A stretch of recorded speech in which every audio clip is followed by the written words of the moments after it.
ពីឆ្នាំក្រោយមកពូធឿនបានហៅកូនឲ្យទៅជួយគូគំនូររបស់កាត់សម្រាប់លក់កាត់បានឲ្យកម្រៃខ្លះដល់គុណក្រិនបានបន្តការរៀនសូត្រក្រោយមកទៀតគុណ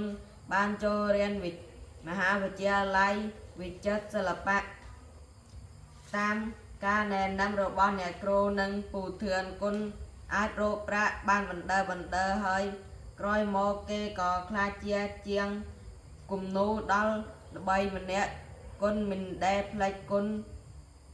ពូធឿននិងអ្នកគ្រូរបស់គេឡើយតើសុំសួរសំណួរមួយតើគុណជាក្មេងដូចម្ដេចជាក្មេងស្លូតបូតឧស្សាហ៍ព្យាយាមតើអ្នកណាខ្លះដែលជួយគុណជួយអ្វីខ្លះ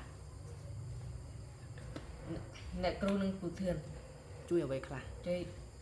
អ្នកសម្ភារៈឲ្យមិនទៀតសម្ភារៈតោះតូចជួយមិនខ្លះតូចជួយអ្នកគ្រូរបស់គុណជួយផ្នែកសម្ភារៈពូធឿនជួយបង្រៀនគូគំនូរអូខេប៉ុណ្ណឹងបានចា